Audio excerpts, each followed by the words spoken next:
สถานีวิทยุกระจายเสียงแห่งประเทศไทยจังหวัดลำปาง FM 97 เมกะเฮิรตซ์เสนอรายการธรรมะยามเช้า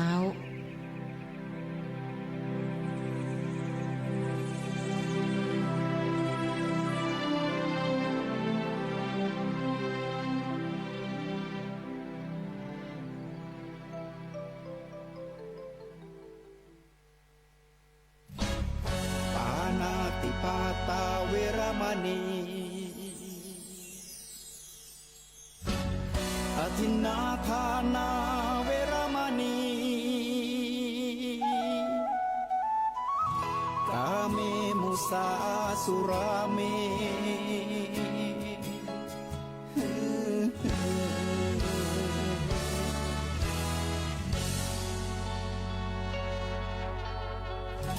ศีลคือข้อห้ามธรรมคือข้อให้พุทธองค์ตรัสไว้ชี้ทางใจให้ภาคเพียรเบญจศีลเบญจธรรมท่องจำสมัยเราเป็นนักเรียนธรรมะไม่เคยแปรเปลี่ยนแต่เรายังจำได้มาทวงคำมันหมู่บ้านศีลห้าคือเป็นพันธะชาวพุทธทุกคนทั่วไทยคนเฮาแก่แล้วโลกามากวนสมควรทำดีไว้กินเมื่อหน้าเพื่อมันรักษาศีลศีล8ศีล5สมควรแก่ราคาแก่ข้าวทำบุญกินตาลเบิกบานจืดแย้วไว้เป็นห่อข้าวนำตางวัดวาบาละพระธรรมบ่จางมันเพียวหนตางไปวันละหน่อยไปวันละหน่อยแหละนายเฮยก็ขอถวายความเคารพแล้วก็ขออนุโมทนาขอบคุณกับกำข่าวที่เอามาเป็นอรรถรสในการอารัมภบทเบื้องต้นรายการธรรมะยามเจ้าทางสทรปาง FM 97 เมกะเฮิรตซ์กับพระเดชคุณหลวงพ่อพระครูดมศิริทัตน์เจ้าหน้าตำบลตุงฝายเจ้าอาวาสวัดศรีภูมิมาตาสมปล่อยอำเภอเมืองจังหวัดลำปางที่ได้นำเอามาห้ำกันในช่วงธรรมะยามเจ้าสั้นๆก้อมๆที่ได้แจกความให้กับคณะสัตยาญาติโยมสาธุชนทั้งหลายได้ยินได้ฟังกันเดี๋ยวได้ท้ายรายการเขาจะมีจ้อยจ้อยจากตังสถานใหญ่เขาตังบ้านไห้ศิลาทองเพิ่นจะมาห้ำกันจ้อยเป็นจะได้นั่นเดี๋ยวท้ายๆรายการก็ติดตามกันฟังกันคนเฒ่าคนแก่อายุ95เพิ่นมาช่วงวันอาทิตย์เพิ่นเข้ามาแอวมาโอ้มาจ่ามาสนทนาก็เลยบันทึกเสียงไว้ตอนแรกว่าจะเอาเปิดวันจันทร์วันจันทร์เนี่ยเพิ่นก็บ่ได้ออกรายการสักกรรมก็เลยเลื่อนมาเป็นวันพุธเอาวันพุธเอาวันนี้ได้ออกอากาศได้ออกอากาศอากาศเราออกอากาศสดในวันนี้ก่อนอื่นก็จะต้องขออนุญาตถวายความเคารพพระเถรานุเถระเจ้าหน้าพระสังฆาธิการทุกรูปทุกตนแล้วก็พระสงฆ์องค์เจ้าพระเนรเถรน้อยทุกรูปทุกตนตัวที่เปิดฟังรายการธรรมะยามเจ้าในช่วงวันที่18มีนาคม2569ซึ่งก็ถือว่าเป็นวันเวลาที่ผ่านไปเหลียวป๊อบแป๊บเขาผ่านปีใหม่มาได้มากี่เดือน มาได้มากี่เดือนปุ๊บนี่ครับวันนี้ก็จะเป็นเปิดห้องว่าเดือนที่3เข้ามาละแฮมมากี่เดือนข้างหน้าก็จะปีใหม่เมืองของเขาแฮมวันเวลาผ่านไปคนทีมเนี่ยการเนี่ยงานคนเฒ่าคนแก่ทีมนี้อายุนักก็จะหวานเลี้ยวแต่ละอ่อนก็จะหวานจ้าละอ่อนเพราะว่าบางอ่อนบางคนก็บ่ได้หำได้เฮียดเขาบ่มีหน้าที่บ่มีการงานเขาก็เลยบอกว่าจ้าลองถามพ่อละอ่อนถึงวันนี้เลี้ยวก็ว่าจ้าถ้าถามคนมีอายุโอ้เวลาเนี่ยมันเลี้ยวแต่เดี๋ยวก็ค่ำเดี๋ยวก็แจ้งถามละอ่อนปุ๊บเวลามันจ้าบางคนอยากให้เป็นหนุ่มเป็นสาวมันก็รอเวลาอย่างเช่น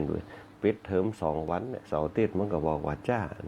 แต่เขาก็บอกว่าป๊อบเดียวแป๊บเดียวนะเวลามันเร็วนะอันนี้ก็ได้สืบถามนะความรู้สึกของเด็กเหล่าอ่อนคนเฒ่าคนแก่ก็จะแตกต่างกันไปวันเวลาผ่านไปคล้ายความฝันนะชีวิตพลันหมดไปหน้าใจหายนะมวลญาติมิตรเงินทองของนอกกายต้องมาลายจากกันเหมือนฝันอันความดีมีความสัตย์สมบัติแต่ถึงตัวแก่กายดับบรับหายจะสถิตนิดแน่นแทนร่างกายถึงตัวตายชื่ออยู่เชิดชูเนี่ยความดีเท่านั้นนะที่จะเป็นเปิ้นห้องว่าพลังนำต่างที่เขาจะไปสู่เป้าหมายอายุจะยืนผิวพรรณจะดีความสุขจะเกิดตึงภายในภายนอกกำลังภายในกำลังนอกจะดีนะขึ้นอยู่กับสิ่งที่เขาจะสร้างความดีเอาไว้ความดีแต่มันเป็นประโยชน์กับตัวเขากับบ้านเขากับครอบครัวเขากับสังคมเขาเนี่ยถ้าเขามีความดีใส่ไว้ความดีทางจิตความดีทางใจเนี่ยความดีทางกายถ้าเขาใส่เข้าไปปุ๊บมันจะย่างเขาหนึ่งอายุเขาจะยืนเพราะบ่มีโรคภัยไข้เจ็บเข้ามาเปลี่ยนสองนะผิวพรรณเขาจะพองใสคนที่มีความสุขรู้จักบริหารลมหายใจเนี่ยมันจะขับออกทางรูขุมขนที่มันเป็นเหงื่อเป็นไข้มันจะขับออกมาความสุขเหล่านั้นเนี่ยมันจะขับออกมาแล้วก็พลังภายในอากาศมันก็จะดีตัวเนี่ยบนห้องว่าบริหารกายอย่าให้วิปริตบริหารจิตอย่าให้วิปลาสบริหารกายอย่าให้วิปริตให้มันเป็นธรรมชาติของมันสังเกตพอคนไหนที่อาบน้ำล้างหน้าแปรงฟันปุ๊บมันจะสดใสมันจะสดชื่นมันจะโปร่งมันจะแจ่มใสมันจะสว่างขึ้นมานะอันนี้เป็นต้น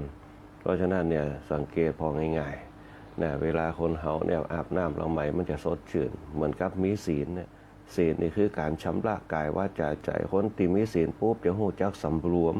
บาสะทกสะท้านกับปัญหาที่จะเกิดขึ้นบาสะทกสะท้านกับความทุกข์ที่จะเกิดขึ้นที่บาสะทกสะท้านเพราะอย่างเพราะมีการแก้ปัญหาได้นะเพราะมีการคนห้องว่าที่แจ้งแก้ไขคัดเกลาปัญหาที่มันเกิดขึ้นได้ด้วยปัญญานะเพราะฉะนั้นความดีต่างๆที่เขาทำไว้เนี่ยมันจะย่าเขาเนี่ยมีหลักมีเกณฑ์เนี่ยรายการธรรมะยามเจ้าเขาก็จะได้รับความอนุเคราะห์จากคณะสงฆ์เขาตัวบอกว่าจะเป็นพระครูสิริธรรมบัณฑิตเจ้าวัดเมืองมูลรองผู้ในการวิไลสงฆ์นครลำปางที่มาขับกล่อมที่มาเป็นเปื้อนทั้งจิตทั้งใจในช่วงวันเสาร์วันอาทิตย์จะมีพระครูสถิตธรรมวิพัฒน์ได้มาบรรยายธรรมกันนี่ครับคณะสัทธาญาติโยมได้ฟังพร้อมกับเลขาที่มาบรรยายคือกับคณะสัทธาญาติโยมได้ฟังกันในช่วงขั้นรายการที่เปิ่นประได้มาจัดก็จะมีพระมหาไพบุญอภิปุณโญตั้งสถานีรักเปิ่นที่เปิ่นได้บันทึกเทปเข้ามาคือกับคณะสัทธาญาติโยมละขั้นช่วงเวลาไปบางเตี้ยก็ตื่นบัดตัน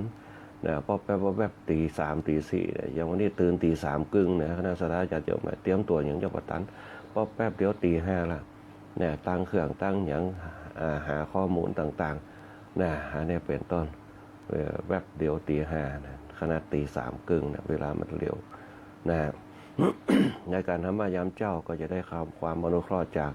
ต่างสถานีวิทยุสพทลำปางของเขาที่เปิดให้เวลาออกอากาศโดยการนำของคุณอัญชันสรลำผมโดยการสถานีฝ่ายรายการก็จะมีคุณกาญจนาอินทาแล้วก็หัวหน้าฝ่ายรายการคุณ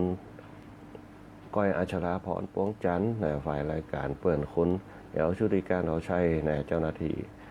แล้วก็คุณบรรหารสุยะเป็นต้นนี่ฝ่ายรายการทีมงานที่จะคือข้อมูลข่าวสารต่างๆในแต่ละวันให้กับคณะสัทธาญาติโยมได้ยินได้ฟังกันแล้วก็หลังจากนั้นก็จะ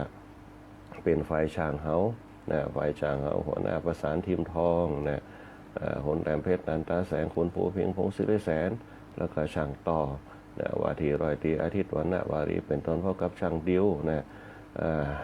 ที่มาควบคุมภาพควบคุมเสียงให้กับหมู่เขาทั้งหลายได้เห็นภาพได้ยินเสียงกันในแต่ละวันไป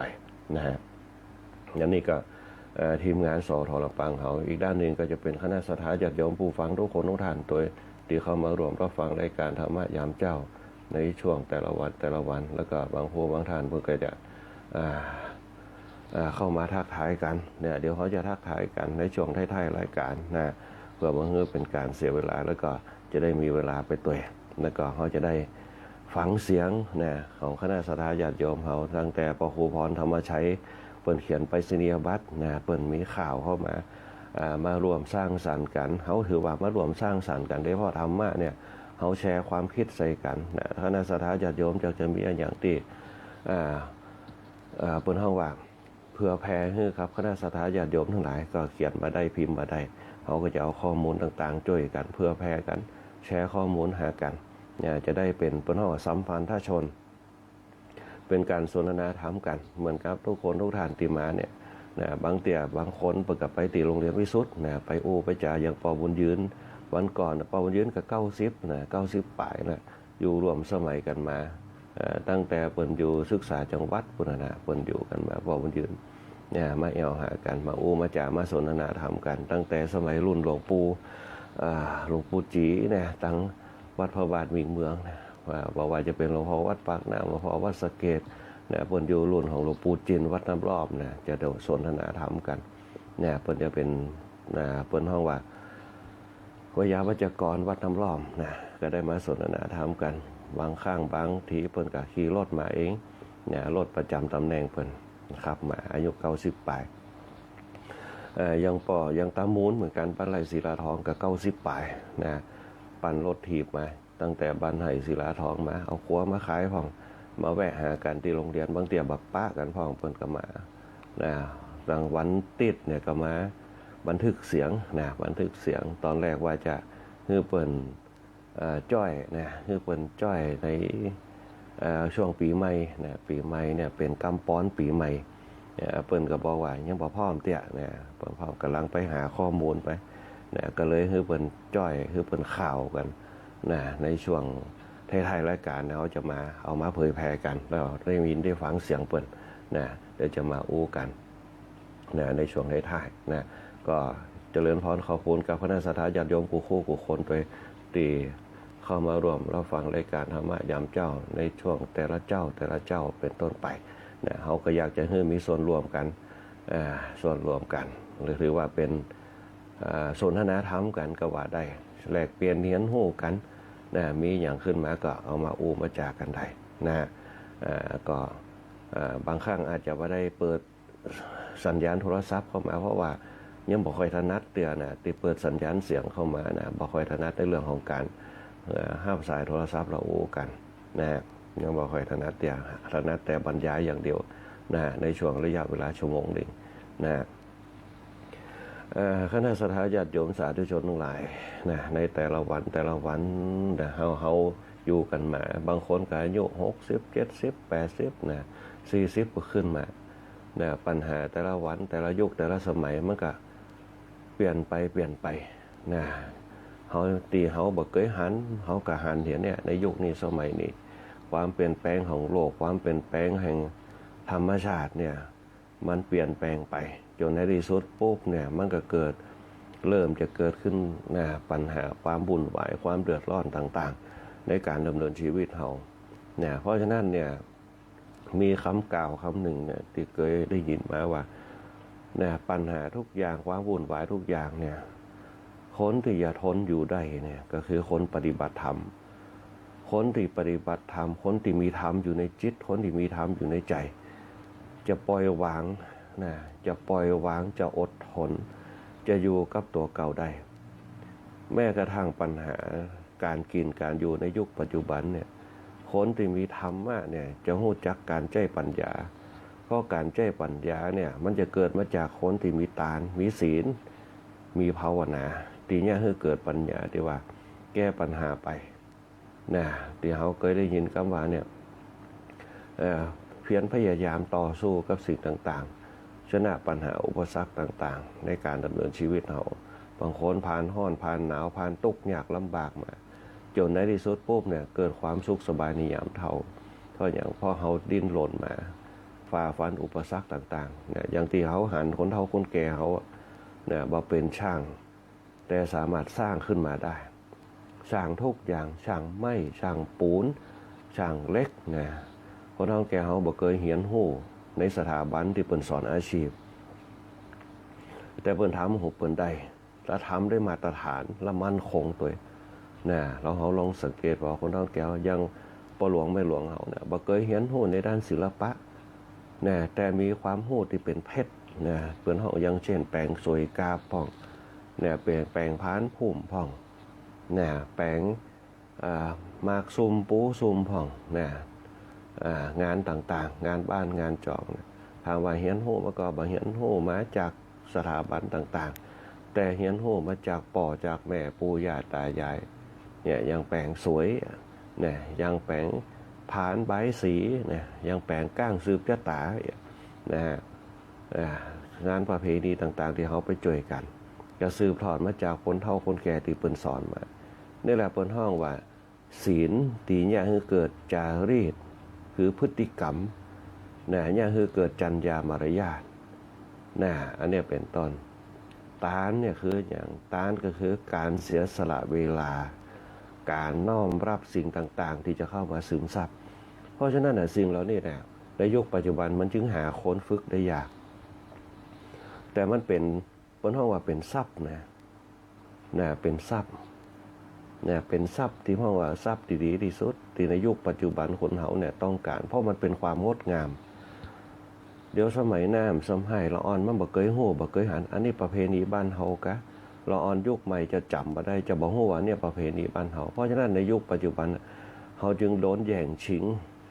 ภูมิปัญญาไปเนี่ยบางที่บางแห่งบางประเทศเพิ่นก็ว่าภูมิปัญญาของเพิ่นนะแต่คนเฒ่าแก่เฮาก็อย่ามายืนยันว่าอันเนี้ยของเฮาสืบทอดกันมาแต่ละอ่อนยุคใหม่จะบ่ฮู้แล้วเป็นของใครกันแน่เนี่ยมันจะมีหลักฐานเพราะละอ่อนเฮาเนี่ยบ่ได้รับการสืบทอดมันก็เลยบ่ฮู้การกระทำตรงนั้นเพราะละอ่อนเฮาประเดี๋ยวจะทำอย่างบ่ค่อยเป็นน้อยนักที่จะทำเป็นอย่างละอ่อนที่มาเรียนโรงเรียนวิสุทธ์เนี่ยอย่างละอ่อนหลายคนอย่างต่างบ้านเปิ้นฮ้องว่าบ้านเนี่ยเปิ้นจะตีกลองสะบัดใจเปิ้นตีกลองปูจ๋าเปิ้นตีกลองเหยาเพราะว่าละอ่อนไม่ยิงเนี่ยแต่วันก่อนไปงานได้ปะนั่นตอนนี้ขึ้นบ่ออกบ้านสายเหนือบ้านสายเหนือเปิ้นมีงานตานเจดีย์ละอ่อนจะไปช่วยงานวัดงานวาละอ่อนที่โรงเรียนไปป้าใส่ก่อนพระอาจารย์ละอ่อนมันก็จะทำกันได้บ่ว่าจะเป็นช่วยกันก้างสืบชะตาของแปลงกันเนี่ยไหว้พระหาบศีลเนี่ยเป็นต้นเนี่ยคือการสืบสานคนเฒ่าแก่เขาจะต้องเปิ้นฮ้องว่าในแต่ก่อนเปิ้นจะสืบกันมาเป็นโดยเฉพาะประเพณีและวัฒนธรรมเนี่ยประเพณีและวัฒนธรรมเนี่ยเป็นตัวเนี่ยเฮาเนี่ยเปิ้นฮ้องว่าเปลี่ยนแปลงอิริยาบถเขาฮ้องว่านันทนาการทางกายคือไปแชร์ความคิดคือไปเปลี่ยนสังขารไปประหารกิเลสก็คือเข้าไปในวิหารฟังธรรมประหารกิเลสก็คือไป1สงบจิตสงบใจภาวนาถึงจะฟังธรรมบ่ฮู้เรื่องปุ๊บแต่ใจภาวนาทำใจให้เจริญนี่แหละคือธรรมชาติเข้าไปอยู่ในหันปุ๊บบรรยากาศมันเย็นได้ยินเสียงธรรมเนื้อหาอาจจะบ่ฮู้เรื่องแต่เป็นเสียงธรรมเหมือนเฮาก็ฟังเพลงพลังในสมัยแต่ก่อนเฮาจะฮู้เนื้อหาเฮาแปลเนื้อหาได้แต่ว่ามันม่วนแกถ้าเฮารับรู้ได้อีปุ๊บเนี่ยมันก็เกิดเขาเรียกว่ารัมมณียะก็คืออารมณ์ที่สุนทรียภาพคือมันสนุกสนานเนี่ยจิตเฮาเคยได้รับเอาอารมณ์ปิติเกิดความอิ่มใจเกิดนั่นแหละคือเฮาได้ทุกด้านคณะสัตยาญาติโยมทั้งหลายลองสังเกตพอนะหมู่เฮาทั้งหลายที่อายุ40 50 60เนี่ยตรงภูมิใจนี้ที่เฮาได้เกิดมาในยุคที่เฮาเนี่ยได้รับรู้สิ่งต่างๆจนเฮาอายุ40 50ขึ้นมาได้ละอ่อนในยุคปัจจุบันบางคนบ่ถึงสาวก็มีอายุ10ปลายบ่ได้หันโลกที่มันจะพัฒนาไปจะได้ก็มีหมู่เฮาเนี่ยถือว่าโชคดีเพราะหยังเพราะหนึ่งเฮามีโครงสร้างหลายๆด้านที่เข้ามาค้ำจูเฮาตีเนี่ยเฮานี่มีอายุยืนอยู่กับสังคมบางครั้งมันก็ขายตุกไปเหี้ยบางแต่ตุกในบ้านปุ๊บทะเลาะกันเนี่ยพิษเถียงกันในบ้านกู้ผัวตัวเมียกันหนีไปวัดเถียไปเอาการเอางานไปพอใจจืนใจบ้านกลับมาปุ๊บก็เปลี่ยนอารมณ์เนี่ยคือจูนเข้าหากันได้เนี่ยบางเตี่ยววัดเปื่ออารามเปิ้นมีดนตรีเปิ้นมีซอยดาเปิ้นมีลำวงเปิ้นมีมวยไปพอถึงบ่ได้ไปพอมันก็ไปป้าคนไปหนังอู้กันไประบายความตุกไประบายปัญหาตรงนั้นออกไปแล้วกันญาติเขากลับมาเพราะฉะนั้นในสมัยแต่ก่อนเนี่ยก กู้ผัวตัวเมียที่จะละกันอย่างการที่จะแตกแยกกันครอบครัวลูกพิษพ่อพิษแม่จะมีน้อยนักนะมีมาถึง 10%แต่ในยุคปัจจุบันเนี่ยบางคนตัดลูกตัดพ่อตัดแม่กันกึดกันง่ายๆในยุคปัจจุบันเพราะสิ่งที่เปิ้นเฮาว่าสิ่งเกี่ยวข้องสิ่งชักนำสิ่งผูกพันกับจิตใจมันเหลือน้อยลงอย่างเช่นคอนเสิร์ตดนตรีต่างๆเขาเริ่มจะบ่ค่อยหันละลองสังเกตพอในยุคปัจจุบันนะมันเขาจะบ่หันดนตรีสมัยแต่ก่อนจะมีวงดนตรีมาสุรพลฟังอย่างพ่องกับป้ากันไปพอมหรสพพ่องเนี่ยที่เก๋พ่องนะวันเดียวเริ่มจะหาอย่างเปิ้นมีเพื่ออย่างเปิ้นมีเพื่อเอาไว้ให้เฮาเอิบอิ่มดื่มด่ำกับอารมณ์สุนทรียภาพคนเฮาถ้ามีดนตรีสุนทรียภาพปุ๊บเนี่ยเปิ้นเฮาว่าเฮาจะรีแลกซ์ร่างกายบ่ได้เฮาจะไปวิ่งไปออกกำลังอย่างเดียวก็บ่ได้มันก็เป็นส่วนหนึ่งที่พัฒนาเนี่ยคือร่างกายเขาแข็งแรงแต่ความสดชื่นแจ่มใสมันจะต้องบวกไปเนี่ยอาตมาภาพเพียงว่าคนในยุคสมัยแต่ก่อนเนี่ยมีมันจะหาคนที่เป็นคนเฮาว่าโรคอัมพฤกษ์อัมพาตนี่ยากบ่ค่อยหันที่ตั้งแต่อยู่มาเนี่ยนะน้อยนักบางเดียวมันปุ๊บมันมีสปะโรคอันเนี้ยบ่ค่อยมีฮิตสโตรกพ่องเนี่ยบางคนอยู่ได้ปุ๊บโรคฮ้อนโรคเปิ้นเฮาว่าเนี่ยโรคเป็นปิเนี่ยอยู่กลางแดดเป็นปิน้อยนักที่จะเป็นกันในยุคสมัยเดียวเฮาหันเห็นหมดโรคภัยไข้เจ็บต่างๆสิ่งที่สำคัญคือบางคนก็ไปลงที่อาหารแต่บางคนไปลงที่อาหารปุ๊บเนี่ยก็บ่ใจว่าบางคนก็จะบอกว่าเบาบ่กินบุหรี่บ่สูบยังเป็นมะเร็งบางคนก็เกิดจากนั้นมันเกิดอยู่ที่สภาพจิตของเขาสภาพใจของเขาสภาพกายของเขาโครงสร้างทั้ง3อย่างเนี่ยจิตจะเป็นตัวลึกที่สุดเหมือนกับจุดเริ่มต้นเหมือนกับปลายเข็มเหมือนกับปลายเจดีย์จิตเนี่ยเปรียบเสมือนปลายเจดีย์ใจเปรียบเสมือนกลางเจดีย์แล้วก็กายเปรียบเสมือนฐานเจดีย์ฐานมันแข็งแรงปุ๊บปลายมันจะบรรล่มเด็ดขาดเพราะนั้นคณะสัตยาติโยมทั้งหลายเฮานำเอาธรรมะมาวิเคราะห์มาวิจัยเนี่ยในการดำเนินชีวิตเฮาเนี่ย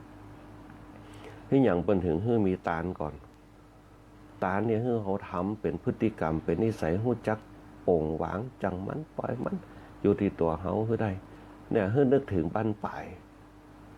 อันนี้เปิ้นฮื้อตานศีลเนี่ยคืออุ้มชูเอาไว้พยายามมาตั้งมั่นเอาไว้สำรวมไว้เฮาทำเฮาถึงได้เฮาบ่ทำเฮาก็บ่ได้เขาทำดีก็ได้ดีเขาทำบ่ดีก็ได้บ่ดีศีลจะเป็นตัวรวบรวมเปิ้นเฮาว่าสำรวม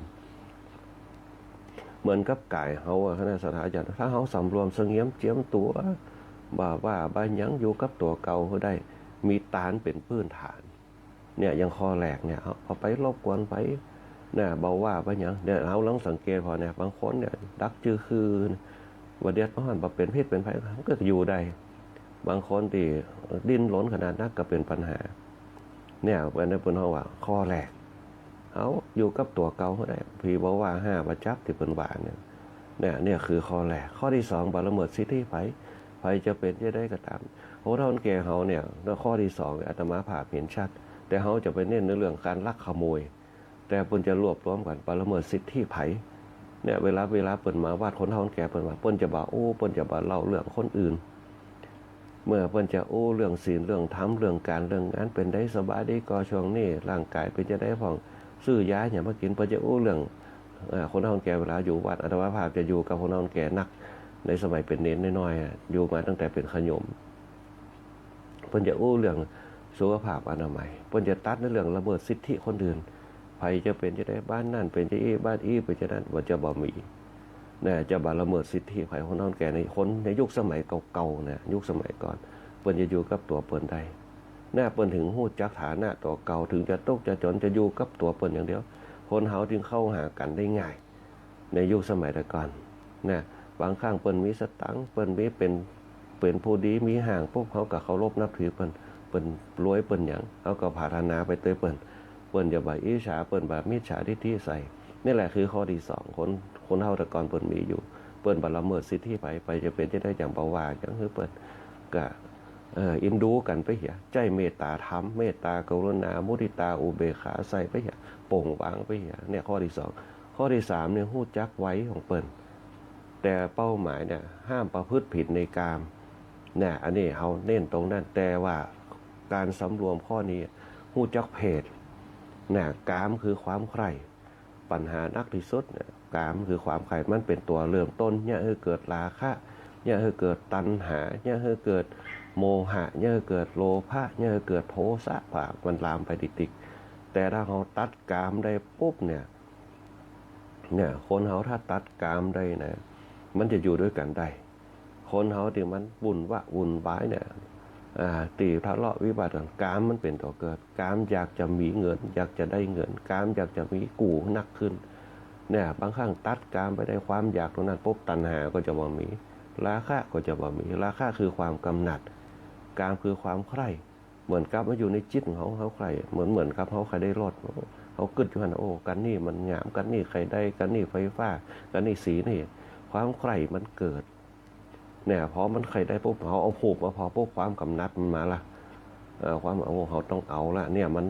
ยุคนี้สมัยนี้น้ำมันกับแป้งเขาใจรถไฟฟ้าเอาความเหล่านั้นมันเกิดเพราะกำนัดมันเกิดนักขึ้นเขาหันภาพปุ๊บเนี่ยเดี๋ยวเขาไปได้ยินปุ๊บเมียก็ว่าโอ้รถไฟฟ้าดีผัวก็ว่ารถไฟฟ้าดีความกำนัดนักขึ้นว่าแล้วนี่เขาลองมาดูเงินของเขาเนี่ยการราคะมันเกิดความกำนัดความอยากเกิดขึ้นนะเขาบอกตอนนี้เขามีเงินตัวใดเขาได้เงินเดือนเขาขายขวได้แต่อันนี้ได้10,000 ปลายเมียก็ได้10,000 ปลายเขาดาวบางคนก็ดาวไปพอขึ้นหนักปุ๊บเนี่ยมันก็เริ่มเกิดขึ้นเนี่ยตอนที่อยู่สบายมันมีปัญหาหรอกตอนคนเขาได้อยู่สุขสบายกันพอมีปัญหาเรื่องนี้ขึ้นมาปุ๊บเนี่ยเกิดปัญหาทันทีจักหน้าไปถึงหลังเนี่ยอย่างเช่นเขาจะพรก็3,000 4,000เขาเคยมี10,000เนี่ยเขาจ่ายไป4,000มันก็เหลือ6,000มันก็เริ่มอันนี้ปัญหาแล้วเนี่ยคนเขาเนี่ยบางเตี่ยอยู่ดีๆปุ๊บถ้าบอกพร้อมเตี่ยเนี่ยต้องคิดคือดีๆนี่แหละเปิดห้องว่ากามนะกาเมสุวิชาจาราเวรมณีมันก็ลามไปถึงเพศความใคร่ต่างๆอย่างสมัยละอ่อนเนี่ยเป็นนมเป็นละอ่อนละน้อยเนี่ยคนเฒ่าแก่ปัญญาสอนจะไปฟังแต่งฟังย่องเตี่ยจะไปฟังตาแป้งจะไปฟังใส่เล็บจะไปฟังตาสีเล็บปัญญาสอนบ่ฮื้อเฮามีกามคือความใคร่เพื่อบ่ให้เกิดราคะละอ่อนเฮาในยุคสมัยแต่ก่อนจะอยู่ด้วยกันเล่นกันบ่ได้คิดถึงกามเนี่ยกาเมสุมิจฉาจาราเวรมณีฮู้จักกามละอ่อนเฮาบ่เดียวปุ๊บป.2 ป.3 ป.4เริ่มแต่งตัวเริ่มจะอันนี้เป็นนั่นอันนี้เป็นนี่กันเริ่มยุแยกันขึ้นมาเริ่มชี้โพงให้กระลอกละอ่อนมันก็เลยมีความคิดที่เปลี่ยนแปลงเนี่ยเฮาชักนำกันไปจากอันกามมันจึงเกิดในสังคมยุคปัจจุบันเฮาจึงเห็นภาพอย่างต่างๆในยุคสมัยใหม่เนี่ยที่เฮาหันใส่ละอ่อนมันก็เลยแต่งตัวเนี่ยนุ่งน้อยห่มน้อยกันเป็นธรรมดาเหมือนคนไทยมารยาทไทยวิถีไทยแต่งตัวแต่งกายชุดไทยเนี่ยที่มันปิดอย่างเนี่ยมันเหมือนกำมือเฮาที่มันกำเหรียญบาทเอาไว้นะวันไหนถ้าเปิดขึ้นมาปุ๊บเฮาฮู้ว่าเป็นเหรียญบาทเฮาก็บ่อยากให้ฮู้ล่ะ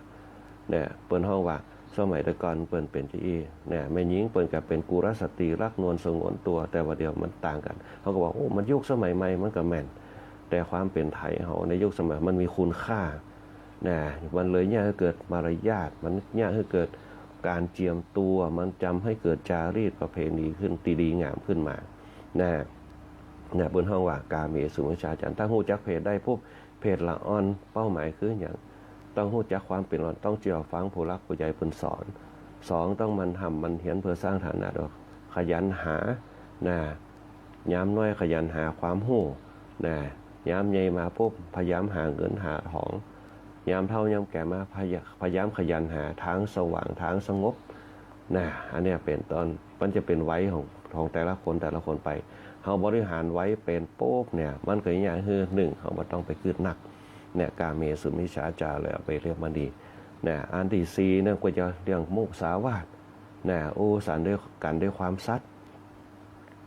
เนี่ยความสัตย์เนี่ยถือว่าสำคัญที่สุดเนี่ยโอ้จาด้วยคำสัตย์ต่างๆในยุคปัจจุบันเฮาจะเห็นกันเยอะเนี่ยที่มันเกิดขึ้นมาเพราะอย่างเพราะข้อที่4มันบ่มีเนี่ยศีลธรรมไม่กลับมาโลกาจะวินาศเนี่ยลองสังเกตว่าคอเซ็นเตอร์เกิดมาจากเนี่ยเพราะบ่มีคำสัตย์เพราะมุสาวาทเพราะจุเหมือนกันสุดท้ายแล้วปุ๊บมันก็เกิดปัญหาวุ่นวายกันพอประเทศเปื่อนบ้านเฮาเนี่ยเปิ้นปราบกันขนาดนะ เนี่ยสุดท้ายแล้วปุ๊บเนี่ยเกิดความวุ่นวายความสงบบ่ได้พระพุทธเจ้าเพิ่นสอนว่าเนี่ยคนเฮาเนี่ยเพิ่นฮ้องว่าถามมันอย่างกระจ่างนะถ้าขาดปัญญาถ้าขาดสติแล้วปุ๊บเนี่ยมันจะทำให้ประมาทได้นะเพราะฉะนั้นเนี่ยการจุการไล่ต่างๆมันขึ้นอยู่กับตัวเขานักศีลเนี่ยเพิ่นจะเนี่ยคือเกิดปัญญาเขาจึงมีคำว่าศีลตานภาวนาเป็นพื้นฐานเป็นกำลังเนี่ยเกิดศีลสมาธิปัญญาคนที่มีศีลเนี่ยจะรู้จักสำรวมกึดก่อนนะกึดก่อนตั้งมั่นก่อนกึดให้ดีๆศีลเนี่ยคือสำรวมก่อนฟังเตี่ยฟังใจห้อนเตี่ย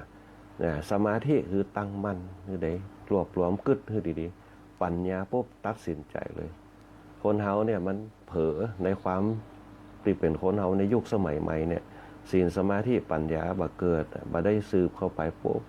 นี่อีกอย่างหนึ่งธรรมะเนี่ยบ่ได้ใส่เข้าไปข้อคิดต่างๆเนี่ยข้อคิดต่างๆที่เฮาเคยได้ฟังมาที่เป็นธรรมะเนี่ยเฮามาคิดโอ้เฮาต้องระมัดระวังยังข่าวตะวาข่าวนั่นข่าวนี่คนเฮาบางเตียเนี่ยตัดสินใจไปแล้วปุ๊บเนี่ยถึงจะคิดได้เนี่ยคนสมัยแต่ก่อนน่ะคิดก่อนทำแต่สมัยในยุคปัจจุบันเป็นยุคสมัยใหม่เป็นห้องทีอินวันทำก่อนคิดบางเตียทำไปแล้วมาคิดโอ้ผ่านไปละแล้วสุดท้ายเขาก็บอกว่าจังมาเตอะเนี่ยเหมือนกับเขาซื้อของออนไลน์เนี่ยซื้อของแล้วปุ๊บบางเตียเขากล่ำไปจำเป็นจ่ายไปแต่ถ้าเป็นการ์ดเขาบ้านเขาตัวเขาตัวทวงอยู่ได้แต่ถ้าเป็นออนไลน์ปุ๊บหนึ่งเขาก็ขี้ข้านไปทวงละเขาขี้ข้านไปติดตามก็เลยปล่อยไปอันนี้เป็นต้นเอาในยุคปัจจุบันนั่นจึงเป็นที่อีเพราะฉะนั้นเนี่ยคณะสัตยาญาติโยมทั้งหลายเขาจะต้องเป็นห้องว่าต้องระมัดระวังในสิ่งต่างๆที่มันจะเกิดขึ้นย้อนเข้ามาหาเนื้อหาสาระธรรมในวันนี้เดี๋ยวเอาลำพบทไปนักขึ้นก็เจริญพรขอบคุณกับไฟช่างเขาตัวเดี๋ยวควบคุมผ่าควบคุมเสียงต่างๆแล้วก็เจริญพรกับคณะสัตยาญาติโยมคู่คนตัวเนื้อหาสาระธรรมในวันนี้จะมาต่อจากวันก่อนวันก่อนเขาได้อู้ถึงเรื่องของ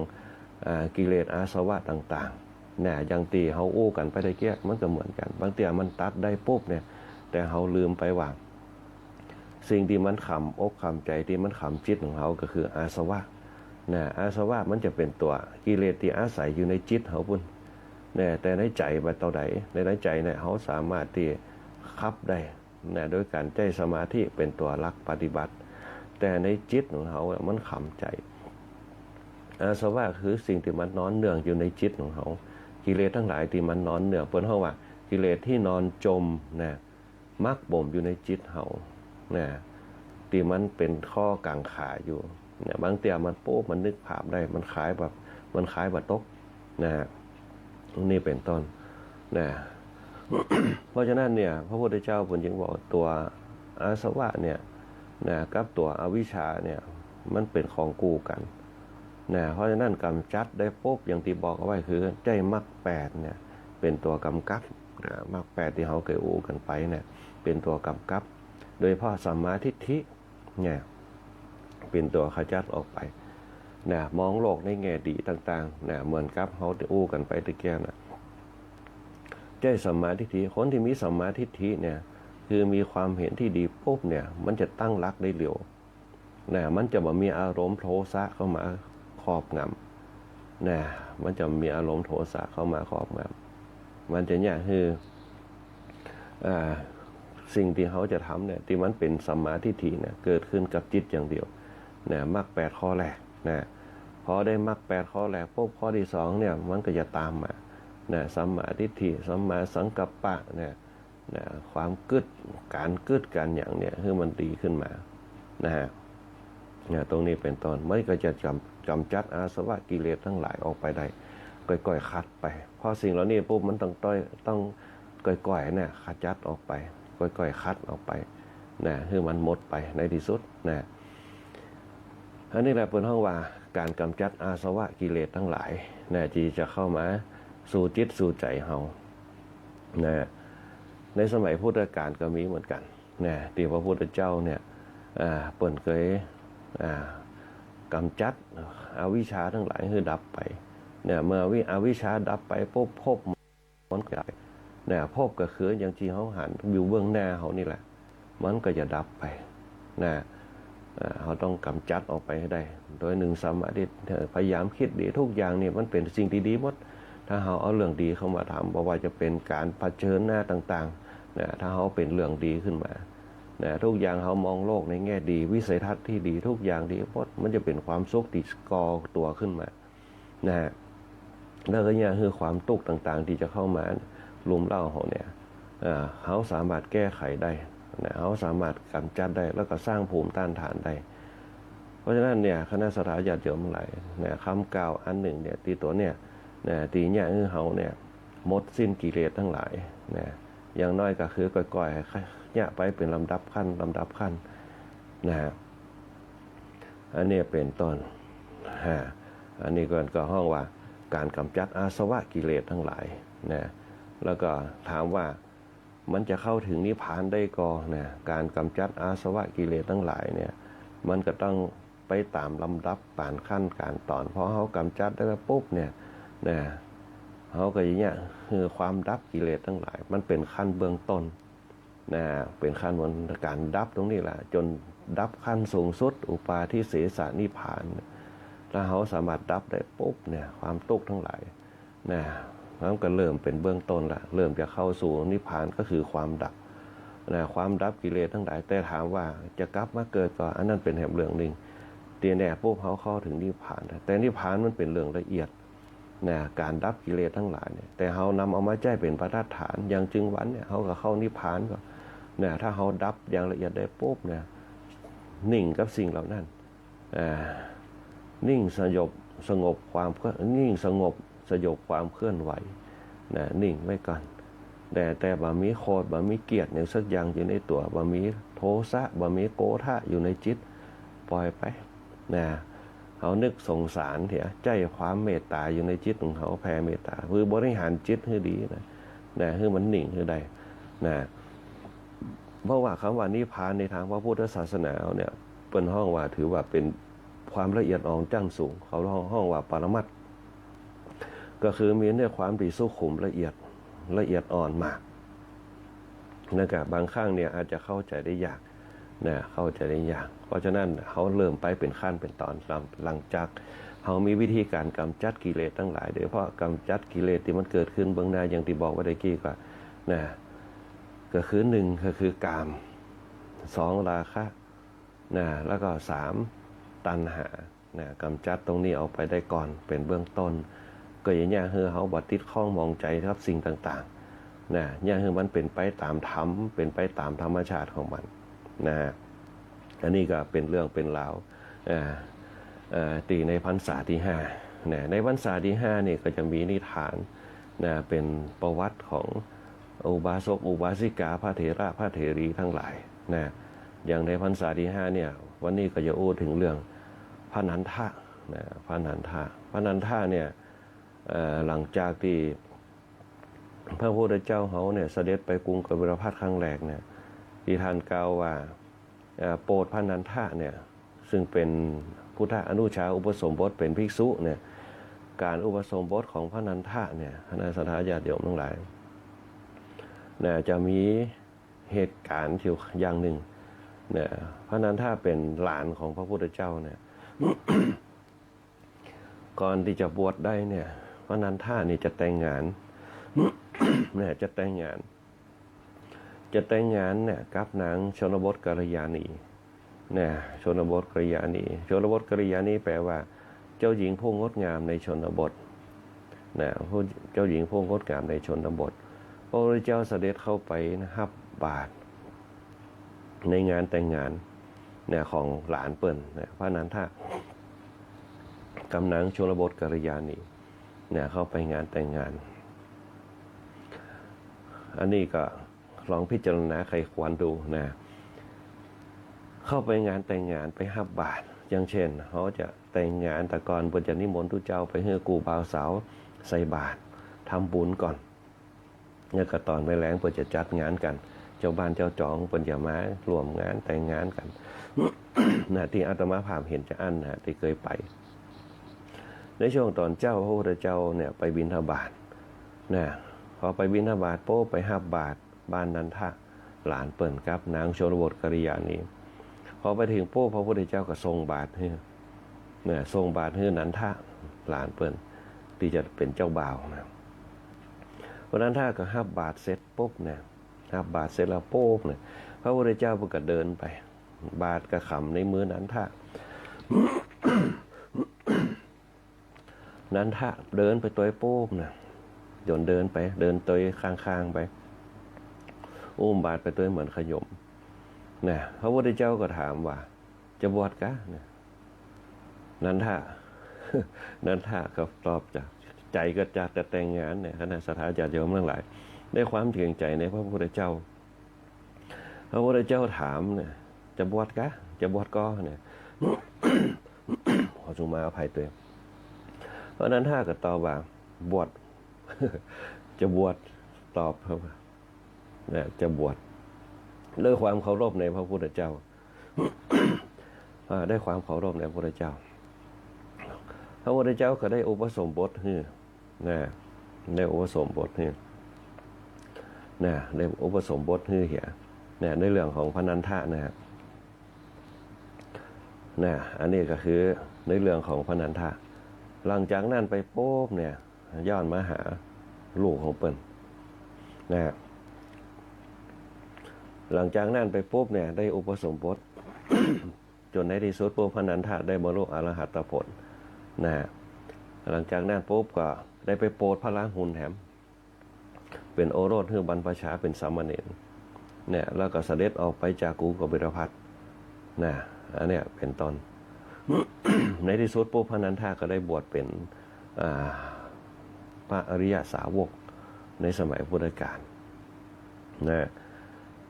ก็ได้ไปบวชราหุลแถมนะคือเป็นสามเณรแล้วก็เสด็จไปกรุงสาวัตถีนะแล้วก็เสด็จไปกรุงราชคฤห์นะหลังจากไปกรุงราชคฤห์ปุ๊บเนี่ยจำพรรษาอยู่ที่วิหารเวรุวันนะออกพรรษาเสร็จปุ๊บเนี่ยก็จะไปกรุงสาวัตถีนะแต่ว่าถ้าจะเสด็จไปกรุงสาวัตถีเนี่ย เนี่ยคงจะประทับอยู่หันเหมือนนานนะไปจำพรรษาอยู่เวรุวันกรุงราชคฤห์ได้2 ภาษาได้ทรงจำพรรษาที่หันนะรวมความทั้งหมดปุ๊บเนี่ยพระพุทธเจ้าเนี่ย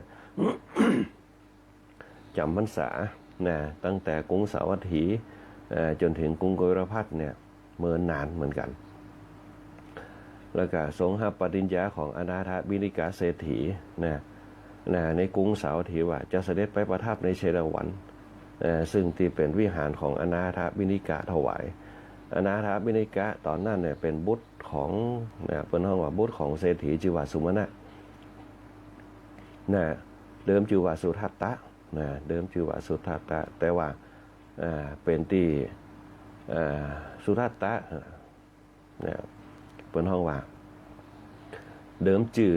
เมรุนมาก็จะเป็นอนาถบิณฑิกะอนาถบิณฑิกะเป็นสมญานามชื่อแต่งเป็นสุทัตตะ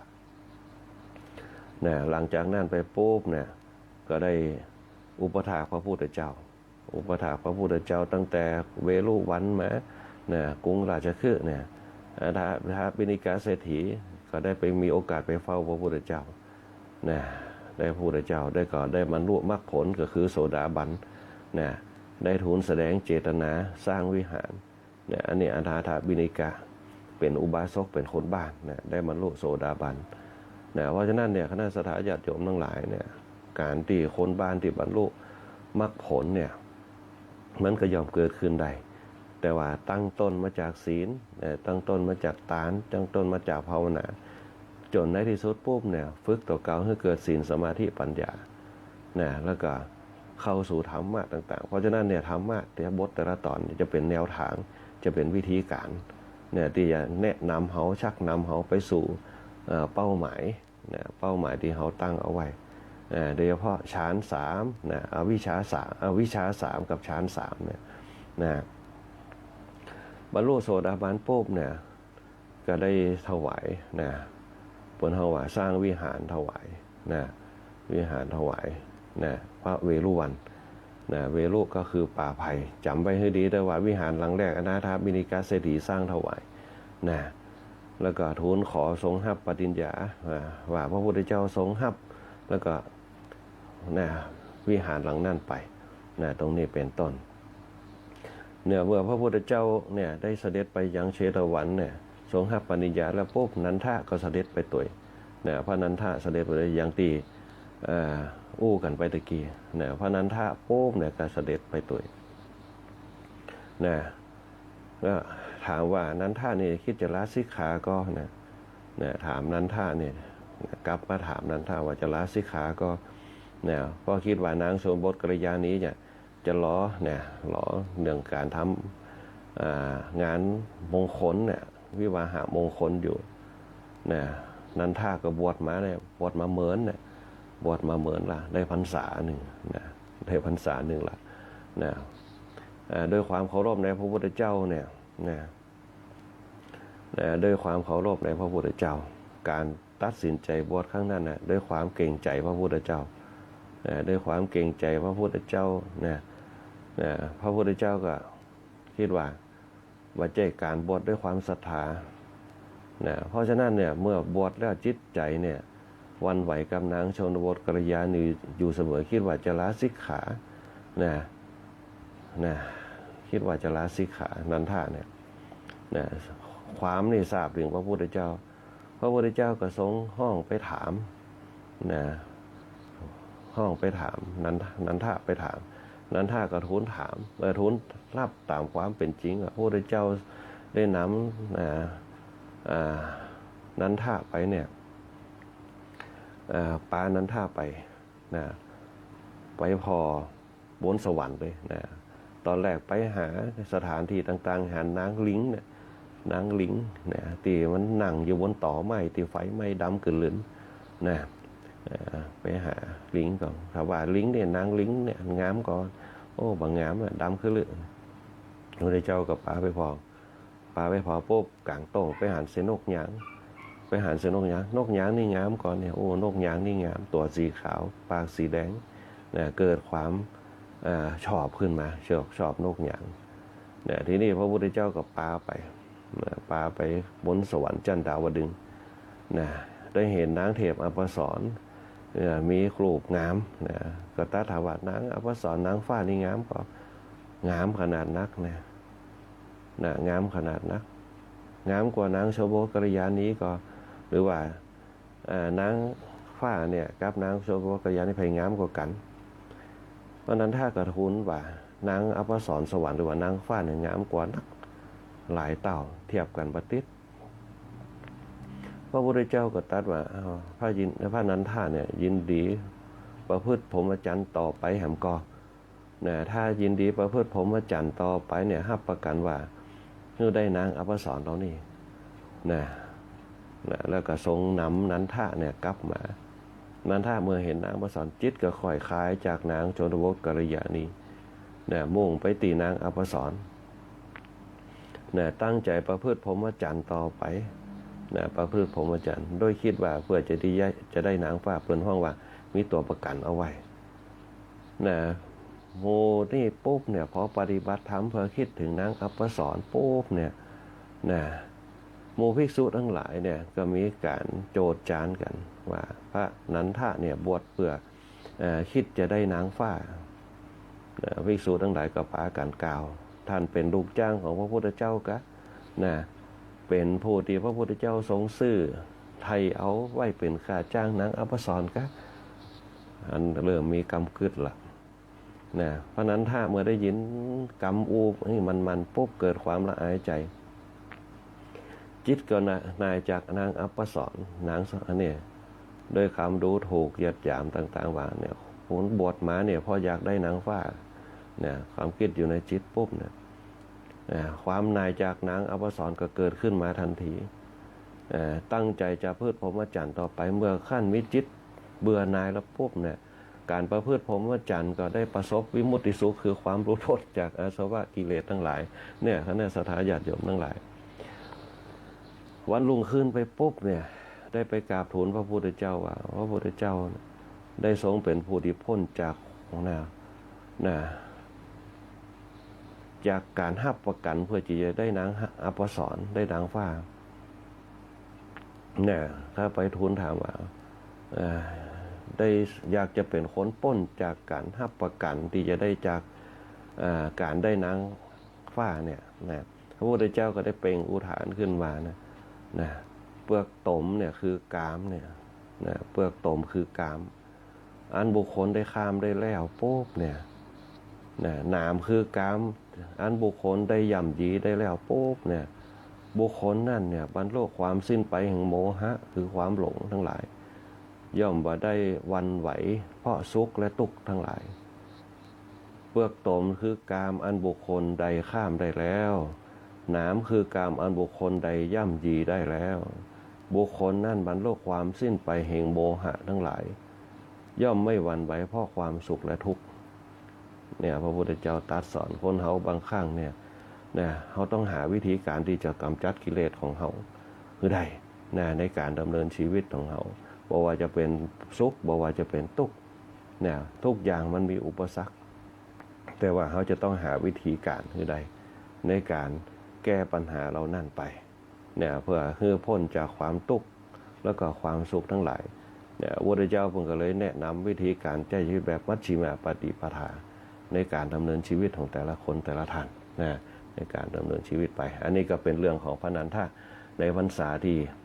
5ในพรรษาที่5เรื่องของพระนันทะในพรรษาที่5เป็นหลานของพระพุทธเจ้า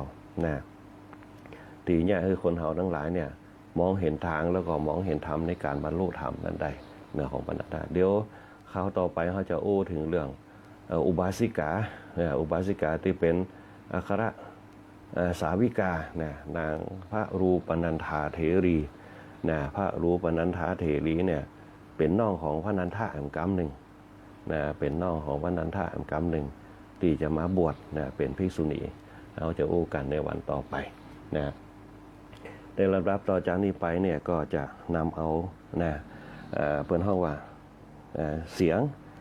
เสียงคลิปเสียงของคณะสัทธาญาติโยมเขาที่เพิ่นได้เปิดห้องว่าได้มารวมกันได้มารวมกันแล้วก็ได้มาแชร์ความคิดกันในเปิดห้องว่าในรายการธรรมะยามเจ้าเขาเปิดห้องว่าคลิปเสียงคลิปเสียงจ้อยคลิปเสียงจ้อยคลิปเสียงจ้อยเขาที่เขาจะนำมาเพื่อแผ่เจือจานกันในการเข้าสู่รายการธรรมะยามเจ้าเนี่ยเสียงเพราะว่าเพราะจะได้นั่นเนี่ยก็ลองฟังดูก็ลองฟังดูเพื่อที่จะได้มีประโยชน์กับคณะสัทธาญาติโยมทั้งหลายได้เป็นอรรถรสก็ขอเชิญคณะสัทธาญาติโยมทั้งหลายรับฟังได้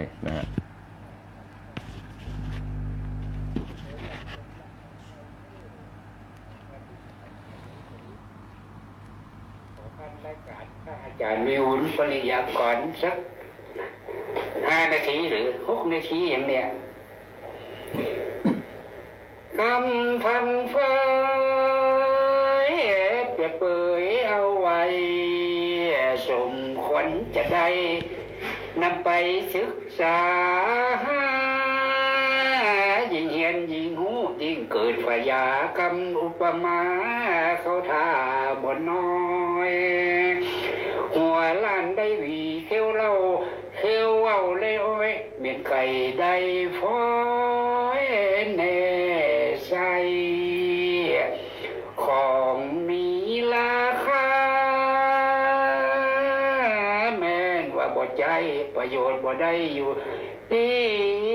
ฟักกระถินข้างหัวบ่ทั่วยาวปีฟักกาดพักจีดีกับบาดจายามฐานะดีมากมีหน้าป้าผงปู่ลุงอาฟองพายามเมียตุกโจนแม่นคนเคยหักก็มักลบหน้านี้ไปเปิงปีก็เจ็บต้องเปิงน้องก็เจ็บใจ คนใดไฟก็บ่ชูต้องคิดก่อนทำต้องทำก่อนอู้เจอว่ากำคูสอนไว้หากปอแห้งแปลงคือปอใจใครก็ขอให้ได้ปอนอนตัวอย่างดีนั้นมันดีกว่าสอนเนี่ยการเมียตอนดีกว่านอนท่าบาเจ้าอ้างควายเมียงหายอ้างลามีหวังให้นาเป็นหางอันจ้างขี่ลายจะขี่โดยจ้างเป็นของบ่ล่างคนทำกันว่าจะหลักคือหลักจดจำหลักเงินหลักคำจะติดคอเจ้ายามหนุ่มตุกกายสบายยำเท่าเนี่ยมีแห่งเฮาหาไว้ขอนบ่มีเฮ็ดบ่มีไฟเก็บบ่มีไฟใช้ไฟบ่กายไกลไปดู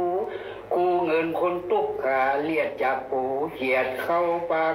กูอยากนักยักใดพี่น้องมังมีบอดีไปไกลก็สร้างตัวไปอย่าลาแปรจำเป็นมาแน่ยอมการเป็นพระชนะตนได้เป็นดีหมอนับถือพระละไปถือผีแข่งขันมั่งมีเสียทีมีลาเสียสะปะเสียบ่เต้าเสียหน้ายิ่งเสียเวลาเสียนักของกินจะลำเนอยู่ตีคนมักไปจักสอบทั่วจนบานเหมียนอ้อยกับจ้างแม่ห้างกับนานชมกับแม่มานหวานกับคนเท่าปิ้งจีนปิ้งป่าหมาเมียวเผามัน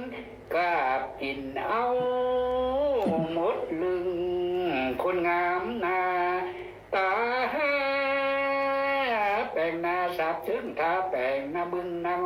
กันว่าจะมัดบาทาใจปอกำปากกำคอก็มัดกันได้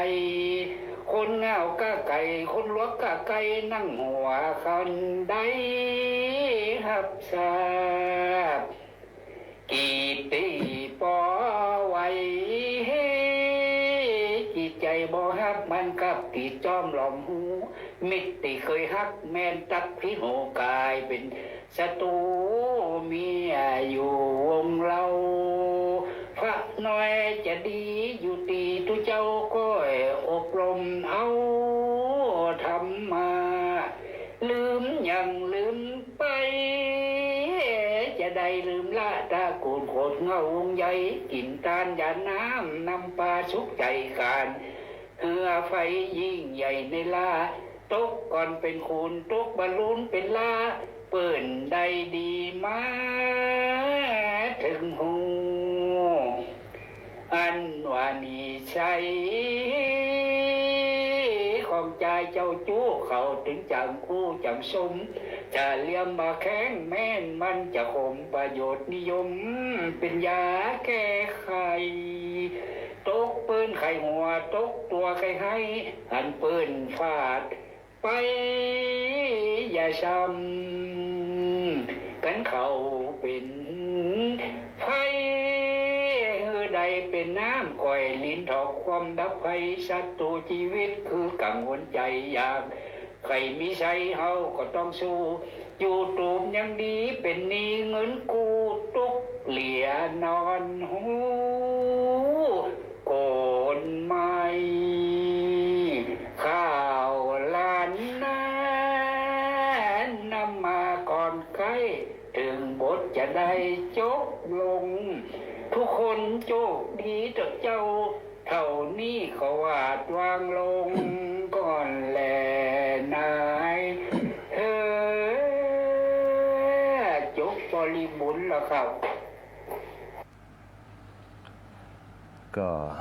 อันนี้ก็เป็นเสียงของตามูลบ้านไร่ศิลาทองนะพอดีเปิ้นแม่เปิ้นมาหาหลายเตือละนะจะเลยเอานำเอากำจ้อยนะกำจ้อยเป็นประเพณีปื้นเมืองบ้านเฮาเอามาฝากให้กับคณะสัตยาติโยมนะพอดีมี2บทเนี่ยบทแฮมบทนึงเขาก็อย่าไปอู้กันในวันต่อไปนะคณะสัตยาติโยมทั้งหลายนะ